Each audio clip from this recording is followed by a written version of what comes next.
We've had some people reach out because I've talked about the 4-day preparation workshop, and they say, "Oh, are you sure you want to do that? Is that what we're supposed to be doing?" And I want to read some quotes about why education, practical education, not just sitting and watching and listening, but practical engagement is such an important part of what we're trying to build here at the Truth Project. Let's read. "We must examine well the foundation of our hope, for we shall have to give a reason for it from the scriptures.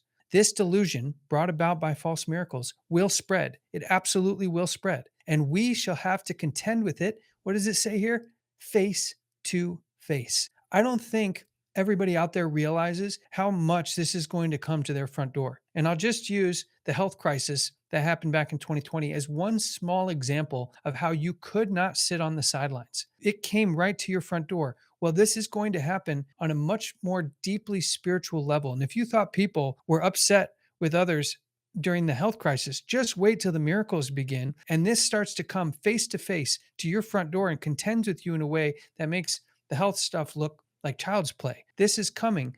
And we need to be ready. It says, unless we are prepared for it, we shall be ensnared and overcome.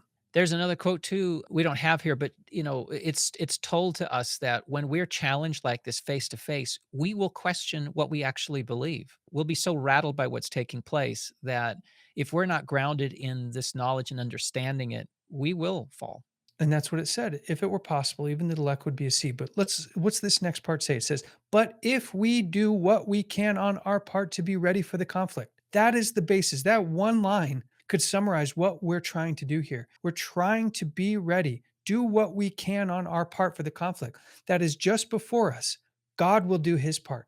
It's a co labor situation. And I don't want people to distort that and say, oh, you're saying salvation by works. No, no, no, no, no. God is a God of free will, and he's looking for you to use your talents and your free will to choose him so that he can place his spirit in you, God's spirit, Christ's spirit in you, the hope of glory. And his all powerful arm will protect us. But do you see how there's two parts? It's us doing what we can with the time that we have, and God will do his part. This is just like with ancient Israel. They had a part to play as well. And when they didn't, what happened? They fell out of favor with God because they did not hold up their end of the bargain in faith. Not salvation by works, but a working faith that reflects the true faith that is in you.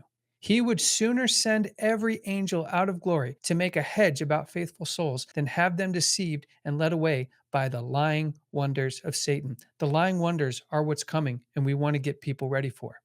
One more here on the education side. I saw that the saints must have a thorough understanding of present truth. How could you get a thorough understanding unless you're actively preparing for something? How could soldiers get ready for a war without actively preparing for it? And I don't mean to dress it up as such, but in reality, that is exactly what's happening. This is a spiritual battle that will physically manifest in the world between believer and people who say they're believers but speak not according to this word. That's right. The weapon is the sword, the word. We have to know how to wield the sword. And that's exactly what it says here, which they will be obliged to maintain from the scriptures. They must understand the state of the dead. That is so critical for what's coming. And it's actually the first topic that's happening in the 5-part series, October 31st to November 2nd, hopeandcrisis.com. For the spirits of devils will yet appear to them. This is not the wicked. This is the saints. I saw that the saints must have a thorough understanding. The spirits of devils are going to appear most to those who are on God's side, professing to be beloved relatives or friends who will declare to them unscriptural doctrines. It doesn't matter how miraculous or familiar these spirits seem. When these miracles start, they will speak not according to the word, because Satan, the devils, the demons, they cannot speak according to the word, even though God is for a time allowing them to exercise this type of power as a test of faith for his own people.